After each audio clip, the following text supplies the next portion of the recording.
Salam əziz şagird, dərsimizə xoş gəldin. Lövhəyə bax və bugünkü dərsimizi müəyyən et. Bugünkü dərsimizdə biz nədən danışacağıq sizcə? Lövhədə nə təsvir olunub? Uşaqlar, lövhədə bir insanın üzü gülür, bir insanın üzü isə ağlayır. Gülmək, ağlamaq bizə nə deyir? Biz gündəlik həyatımızda bir çox sözlərdən istifadə edirik. Gülmək, ağlamaq, əsəbləşmək, hirslənmək, böyük, kiçik, uca, hündür. Bunlar nədir bir-birinə? Elə isə diqqətlə dinləyin.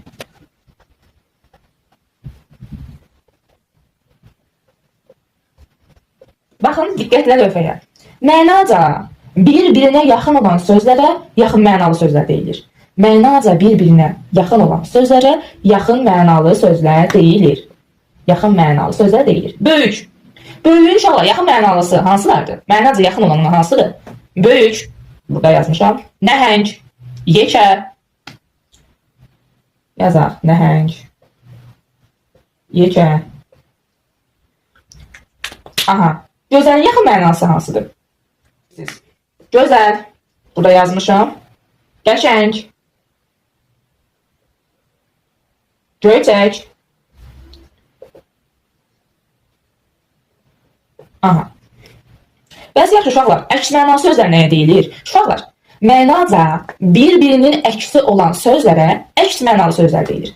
Bir daha təkrar edirəm, diqqətlə qulaq asın. Mənaca bir-birinin əksi olan sözlərə əks mənalı sözlər deyilir. Mənaca bir-birinə əks mənalı olan sözlərə əks mənalı sözlər deyilir. Gecə, gündüz. Aha, qeyd edək. Gecə, gündüz. Çox, uşaqlar, çox. Çox nə deməkdir? Bir də valideynlər. Bəzən olur ki, uşaqlar sözlərin mənasını bilmirlər və onun əks mənasını və yaxud yaxın mənasını tapmaqda çətinlik çəkirlər. Ona görə də uşaqların söz ehtiyatının həm artırılmasında, həm mənasını, leksikasını öyrənməsində ona dəstək olun. Çox. Çoxun indi əks mənası nə olar? Az olan olar. Aha, az. Çox, az. Gördünüz uşaqlar. Aha, başqa sözlərlə nümunə göstərə bilərik.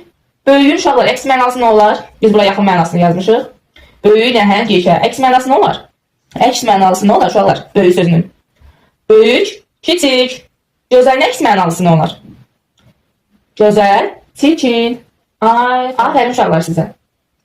Onu da qeyd edeyim ki, bunları yadda saxlamaq çox asandır uşaqlar. Çox asandır.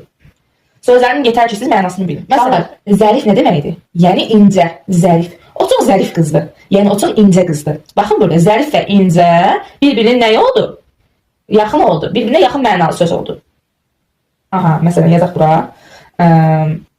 Biraz buradan azaldaq yer.